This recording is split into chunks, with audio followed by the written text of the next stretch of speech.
So it's a payment system at the heart. It's free payments. Who doesn't like that?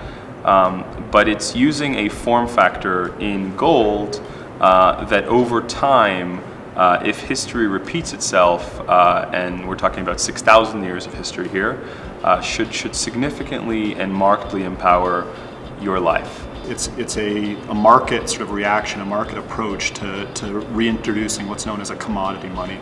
You know, most systems of money are basically a form of debt. It's an IOU to your bank, to the central bank. Using technology, you know, given the infrastructure built out of the internet and computing and mobile phones, we're now able to allow people to make exchanges and economic activity using a decentralized commodity rather than just forms of debt in local economies. You can send it, you can spend it, you can receive it, and you can even redeem it in physical gold cubes. So it's essentially a platform that lets you use gold in ways that haven't been possible for the last 40 or 50 years, since gold used to back all money. But we're looking to reintroduce, on this massive internet structure that exists, this interconnected world of people, gold as a form factor for payments and for savings. What we're doing is introducing basically a spendable gold. It's something you don't have to time.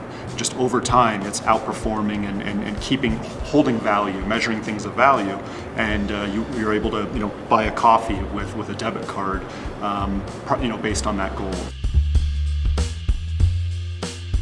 There's three markets: cross-border payments, traditional gold space, people that understand gold and look to acquire it, and this commercial activity online. It costs you 1% to get onto the platform. You pay a 1% fee to buy the gold, and it costs you 1% to get off the platform, to redeem the gold back into physical form or another form of payment, such as your bank account. But once you have the gold on the platform, you can send it for free to any other BitGold user. And so if you're used to going to Western Union and sending money and paying a 10% fee or a 7% fee, you can now circumvent that and pay gold directly to your family or loved ones anywhere they reside, as long as they have internet connection, for free. So I think the other target market for BitGold are people that already understand gold and seek exposure to gold, either as an investment or a unit of account or store of value.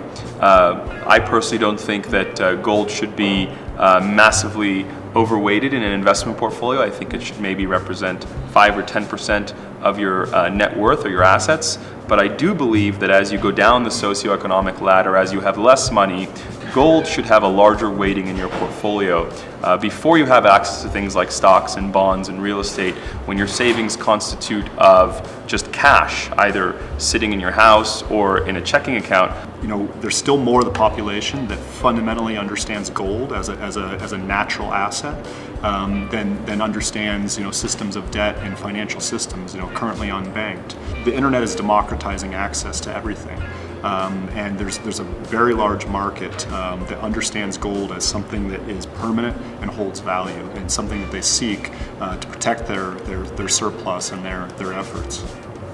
The other market I think is really interesting for BitGold is if you're already online and engaging in commerce, whether you're a freelancer, whether you work on Elance or Odesk, and you're used to using something like PayPal, BitGold's an interesting alternative because it allows you to send an invoice for your labor to someone else, anyone else in the world. That person can then pay that invoice with traditional payment systems such as a credit card, a Visa, a MasterCard, a wire transfer, but then you receive gold. You receive gold grams, kilograms, or tons, depending on how successful you are. That gold can be vaulted at a location outside of your jurisdiction. So you can be living in Argentina and parting with your services and earning gold that sits in London. And why that's so important is it helps you achieve upward mobility, and you're no longer exposed to those localized issues that are exogenous to your personal journey to succeed. What we're looking to do is equalize the playing field. But what I think is really profound about BitGold is that once you acquire that gold on the platform, you only begin your journey with gold. You start to use the gold, and you can use it, and it becomes useful, and it can allow you to essentially engage in commerce and generate a productive surplus. and hopefully achieve upward mobility on this kind of democratic and neutral elemental measurement system. So you're no longer prone to the whims of various exogenous events, geopolitical uncertainties.